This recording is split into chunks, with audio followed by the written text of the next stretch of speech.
Hello and greetings to you all wherever you are on this beautiful planet Earth, the third rock from the sun.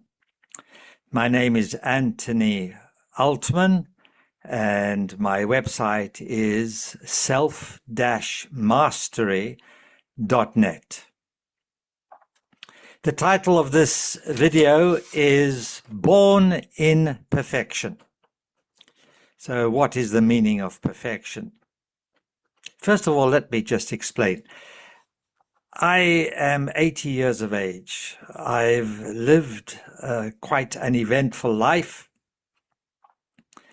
in a number of different continents, in a number of different countries, and in many places therein. I've had many teachers, many life experiences. I've made two fortunes and lost them both. I've been wealthy, poor, and everything in between. I've learned a huge amount.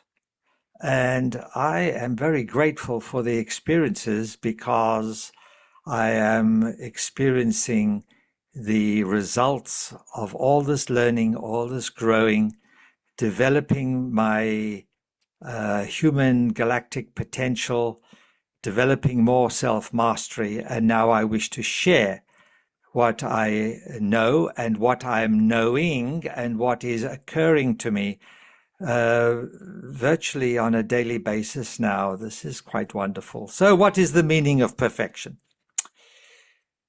You see, there are many people in various belief systems that say that we're born in sin or we're born imperfect. And I do not see this at all. I'm a rebel in my perception. I do not see or agree with what is regarded as the status quo, what is regarded as normal, what is regarded as correct. I see things very, very differently, and I just wish to share my perception with you.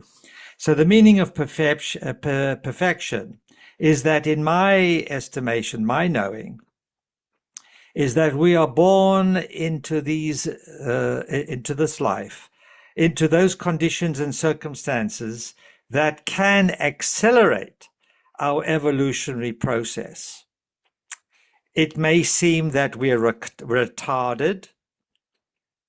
It may seem that we are being accelerated. It all depends on our perception.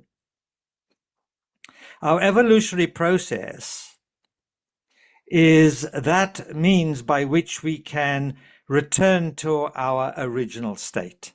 What is our original state? Perfection. We've never left it. We think we have.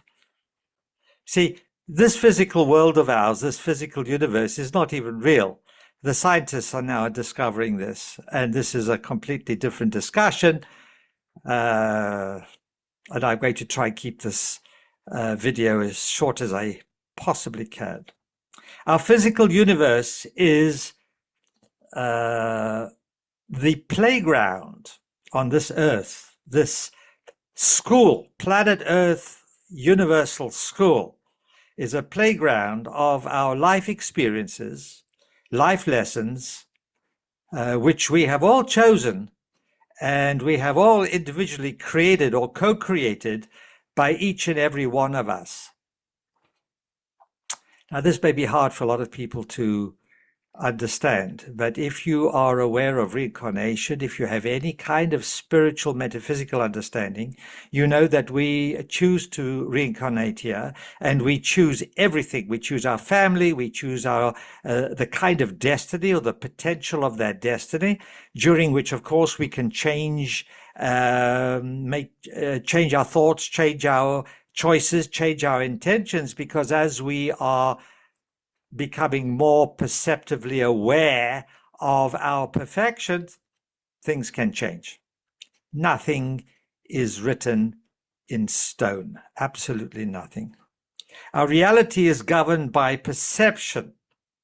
Our reality is governed by our individual perception. And perception is governed by the availability of consciousness. Now, I have talked about consciousness. I've written about it.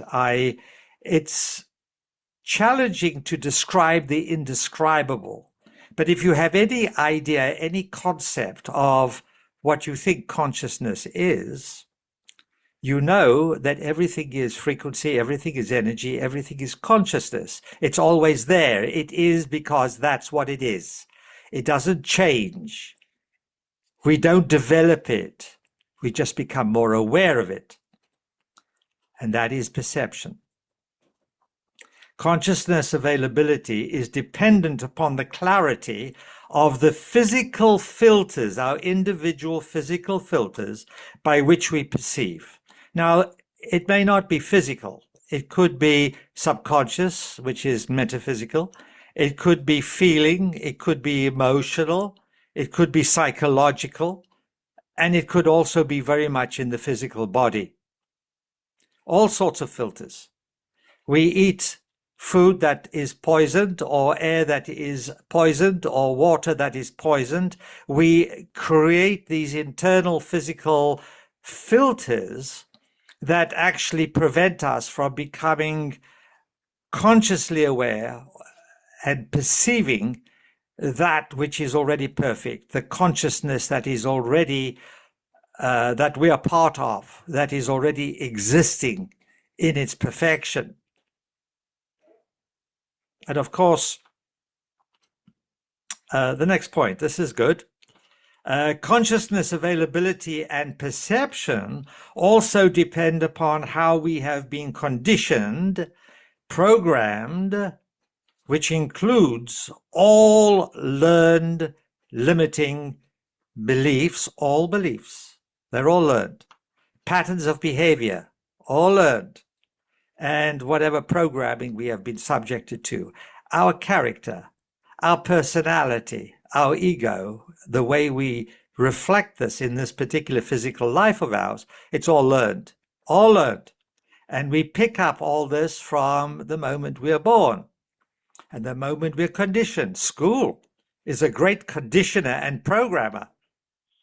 I have stories, personal stories, where the teachers really nearly destroyed me. Some of them, not all of them. Therefore, perfection is merely, this is important, merely obscured by all the dross, the rubbish, the crap of other people's dysfunction. Now, who's dysfunctional? Everybody.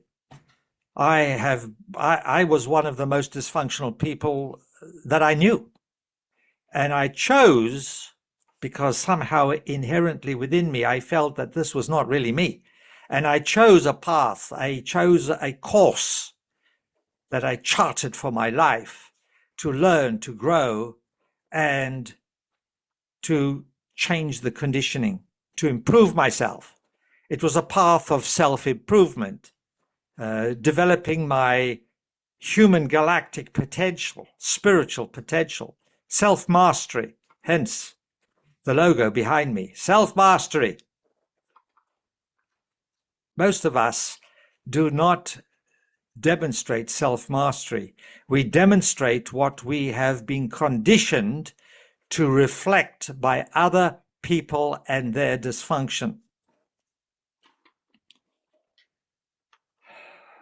To regain the conscious awareness of that perfection, we are to merely let go. I repeat, let go. All that which obscures our existing perfection, and return to that state consciously. I'm going to repeat that. That is very important. To regain the conscious awareness of that perfection, which is ever present. We are never actually separate from it, although we believe we are. We think we are. We are conditioned to perceive that we are separate from that perfection.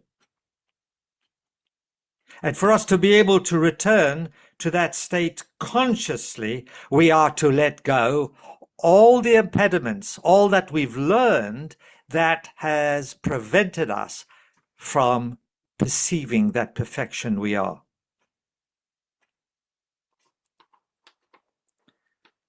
And when we choose that path, everything else follows naturally, according to natural and universal law, as a direct result of the perfection of creation and God. See, we've never been separate from God. We've never been separate from creation. We were taught that we were. We believed that we were. This is the big issue here. We actually believed what we were told, what we were taught, what we were programmed, the beliefs we were given. And now, hopefully, we might rethink all this and realize that in reality, we are perfect. It's just that we don't think we are. When we are able to change our thinking progress and thereby remove all the blocks and limitations that color, obscure our filters, it would be like this. Step outside and look at, on a sunny day, the green trees and listen to the birds singing. You may have a cat or two or a dog or two, and you look at them, how beautiful they are. You may look into the eyes of your beloved and just see such beauty. Now go underwater with goggles on in a river that is muddy, and you have virtually no perception. Big filters. Now, this muddy filter that we have that colors our perception is represented by all the programming, the beliefs, everything that we've been taught, everything that we've took on, everything that we believed that we were or we were not. So as we clear our filters, our perceptual filters, and we see the truth, everything changes.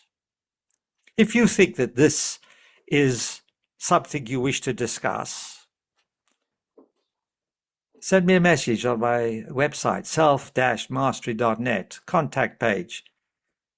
I'll be happy to hear from you, and maybe we can chat.